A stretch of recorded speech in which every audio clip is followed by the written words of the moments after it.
Mooney, what were you thinking, going out by yourself? Don't you know how dangerous it is?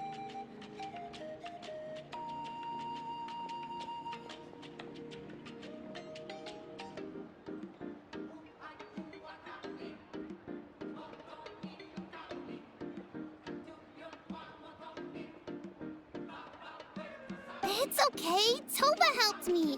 And we met some kind strangers who helped us. And Kind strangers? What made you so sure they were so kind, huh? Oh, I suppose they had kind stranger written on their foreheads? yeah, actually, they did. In big, bold letters. Don't talk back to me. The Mountain King problem still hasn't been solved. What would I do if I lost you too? No dinner for you tonight. They were good people, Dad. Dinner or no dinner. Hello again, Hoonie. It's Miss Paimon and Mr. Traveler. Dad, it's them. They're the ones who helped me. And I promised we'd take care of them if they came to visit. Oh, so you're the kind strangers. Well, I'm Trinidad. Apparently, you helped my daughter today, so if there's anything you need, just ask. As an elder of the Scions of the Canopy, I've got some influence around here. Now, I trust that you're sensible people who know better than to take advantage of their host's generosity.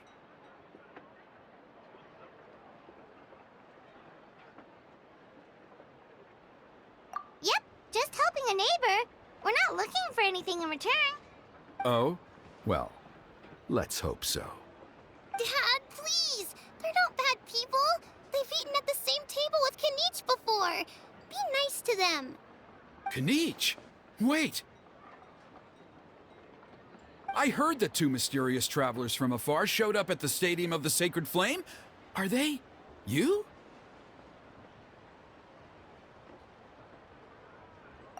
And Paimon's the other.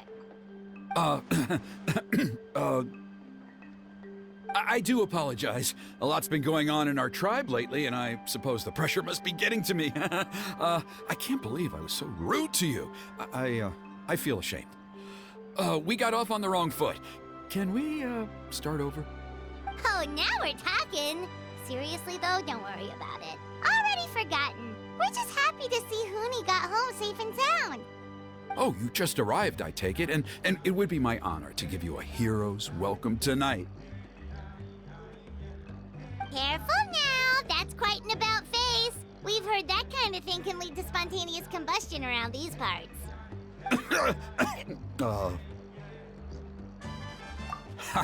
My dear traveler, you are very perceptive indeed. Go inside now, Hoonie. Dad's got some important business to discuss. Okay, look after Mr. Traveler and Miss Paimon. They're very special guests. Well, we'll hear you out, but we can't make any promises that we'll be able to help. Well, this is a matter of utmost importance. Please, allow me to explain. For many years, our tribe has celebrated the Turnfire Night. It is a traditional ceremony among the Scions of the Canopy in which we remember our ancestor, Burkina, and his companion, Kangamato, the Mountain King. Burkina was a hero who bore the ancient name Malipo, and Kangamato was a powerful Yumkasor warrior. Together, they fought against the Abyss. They were victorious, but it came at a great cost. Burkina paid with his life. The Mountain King survived, but was contaminated by the Abyss, and he remains in hibernation to this day. Normally, Yumkasors never live longer than a century. It is possible that the Abyssal Power is responsible for his unnaturally long lifespan. Oh, that's right. The Mountain King is a living symbol of our glory, but even this glory comes at a price. The Abyssal Power inside him is highly sensitive, and when it is disturbed, he awakens and flies into a blind rage, attacking anything that moves. So, Besides the ceremony, another important part of Turnfire Night each year is cleansing the abyssal power inside the Mountain King so that he will remain sound asleep. However, Abyss-related incidents have been on the rise in that land lately, as I'm sure you're both aware. As a result, it has become increasingly difficult to keep the Mountain King in hibernation. Only 5 months have passed since the last Turnfire Night, and he's already showing signs of instability. Has he woken up again? He has. We managed to contain the situation by performing a makeshift ceremony right away, but it was a close call. He could reawaken at any moment. Also, he attacked and wounded my companion, Nana, during the ceremony.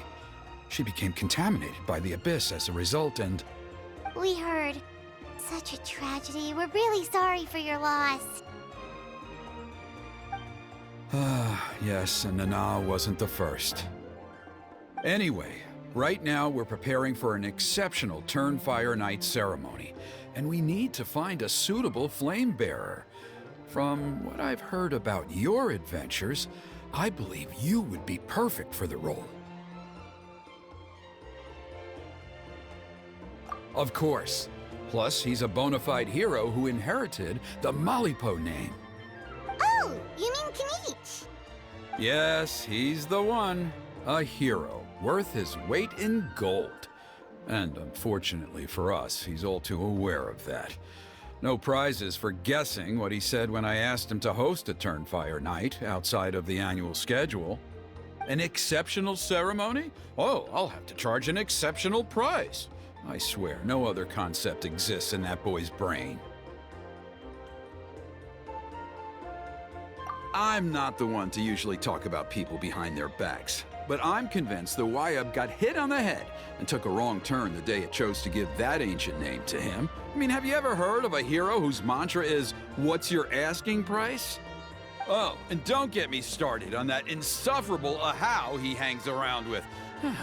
Thinks he's God's gift to mankind. Pompous fool. Yeah, Paimon has to agree on that last part. Anyway, the fact is, the ceremony can just as easily be done without him as long as we can find someone else. And besides, you two seem like much better candidates. So, what do you think? Well, there's only a few days left before the ceremony.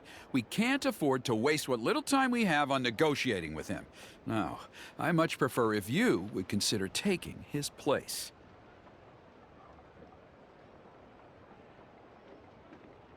Wonderful! I can't thank you enough. Huni was right about you. You have kindness in your hearts. Come with me to the other side of the mountain. I'll bring you up to speed on each step of the ceremony. As experienced warriors, I'm sure you'll pick it up in no time.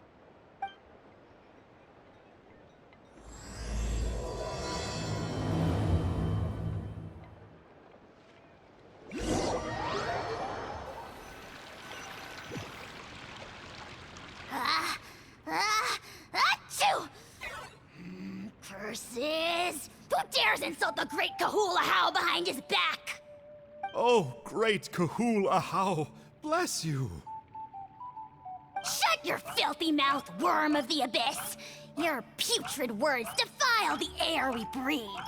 You make the almighty Dragon Lord, Kahul Ahau, sick to the stomach! Speaking as a member of the Abyss Order, that's music to my ears. Exactly the kind of reaction we're going for. But on a personal level, I gotta say, it's pretty hurtful. Ugh, never have we heard such brazen blustering from someone who is inches from death! Up yours, Four Eyes! We spit in your face! Okay, well, that I am at a loss to explain. How do I manage to stay so chirpy and cheerful? I can only guess it's some kind of powerful magic. But I digress. Mr. Kinich, I admit it, you, sir, are a legendary hunter. Still, the only reason you caught me is that I was reluctant to run away. You see, I'm very interested in the lore of your tribe. Kay. Is that it? Kay? Aren't you intrigued to know what it is about you guys that prompted a visit from the Abyss? It's the extreme sports! The other day, I narrowly avoided getting hit by a very brave soul who just leaped off a cliff. I think you call it bungee jumping? Anyway, I was very impressed. That is what I call embracing the spirit of adventure. Look, I even did a painting inspired by the bravery and freedom of the scions of the canopy. You scum-sucking swine! Ugh, I swear, if you go bungee jumping, it'll be without a rope! Head first off the tallest cliff, with a band of hunters on your tail, and nowhere left to run, and a bottomless cesspit waiting for you on the ground. You say that, but I get the sense that Mr. Kinich isn't planning to take my life right now. On top of that, I'm tired of spying on you from afar. So why don't we just negotiate a comfortable operating distance that works for both of us? I've heard that the most important thing in human relationships is to respect each other's boundaries. What do you say, Mr. Kinich? Or you could tell me what it is you're really after. What?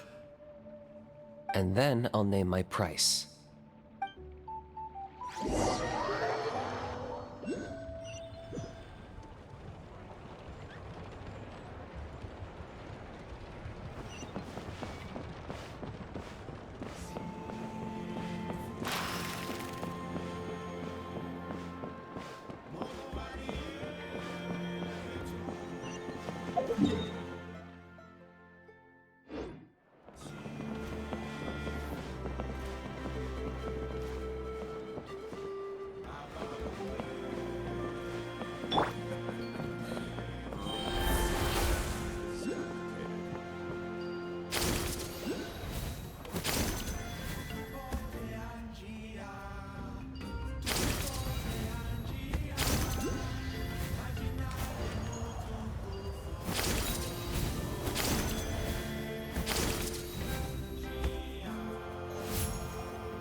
The Abyss contamination is back. No surprises there. No doubt that explains the Mountain King's recent activity. See those torches over there? Those are the Sacred Flame offshoots that we requested from the Stadium of the Sacred Flame. They contain the power of the Pyro Archon. Are you saying that the Sacred Flame and the Turnfire are the same thing? Well, for ceremonial purposes, at least. Sending someone to the Night Kingdom to retrieve the legendary Turnfire isn't exactly an option. More to the point, though, the Sacred Flame is able to burn away abyssal filth, so that's why we use it in the ceremony. Gotcha! So basically, we just need to clean up the filth with the Sacred Flame. Well, that's one part of it, yes, but the complete ceremony is a bit more complicated than that. First, the flame bearer must collect a kindling of the sacred flame from the starting point, then use a grappling hook to fly up into the sky and light each of the sacred flame pillars. Then, they must go down into the canyon, all the way into the cave where the Mountain King slumbers, lighting braziers and the final altar along the way. The most skilled flame bearers can accomplish all of this without touching the ground once. As much as I hate to admit it, Kanich is capable of this. Wow! He can do all that flying without ever falling to the ground? Well, of course Paimon can. It'd be much harder for you guys. Well, don't worry. It's not a requirement of the ceremony. You're allowed to touch the ground. The only thing you're not allowed to do is turn back. The flame bearer must always keep moving forward. You can't skip a pillar, then come back to it after lighting the next one. To do so would be to disrespect our ancestors. So, what actually happens if you do turn back? Surely the fires don't just go out. If you're not careful, you might get burned. What about today then? Does the same rule apply? Oh no, don't worry. Today is just a practice. The order doesn't matter. You just need to take the sacred flame, cleanse the filth, then go light all the braziers. Are you ready? I'll repeat all the key points again. Gather the kindling, cleanse the filth, and light all the braziers. I'll wait for you at the end.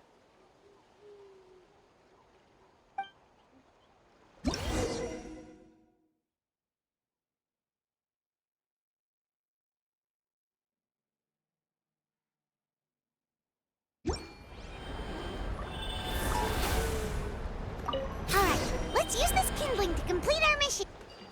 There's abyssal filth over there. Let's burn it away with the sacred flame.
should be all the braziers. Let's regroup with Trinidad.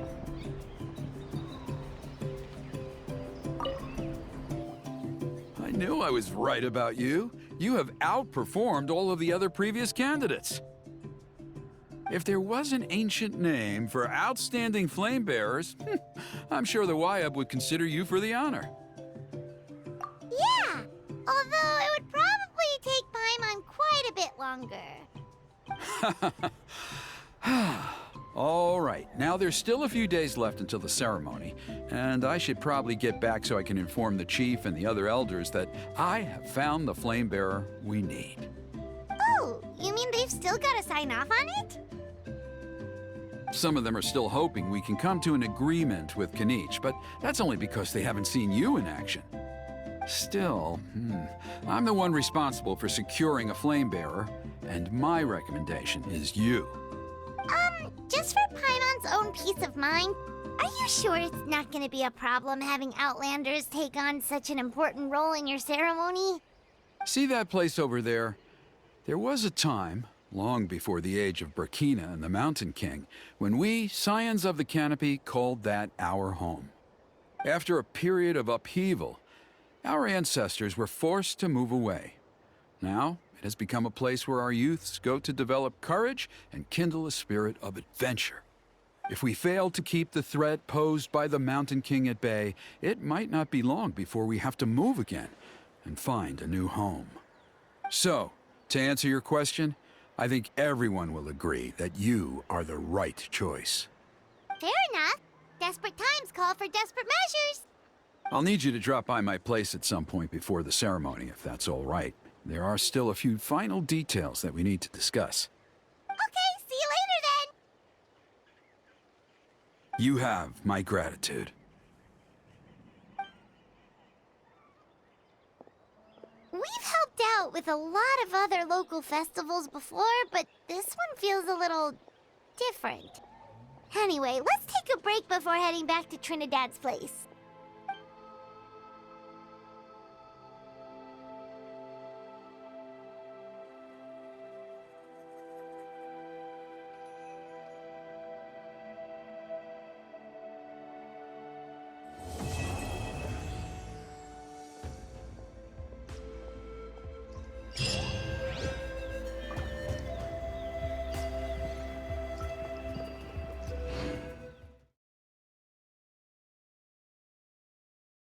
Alipo,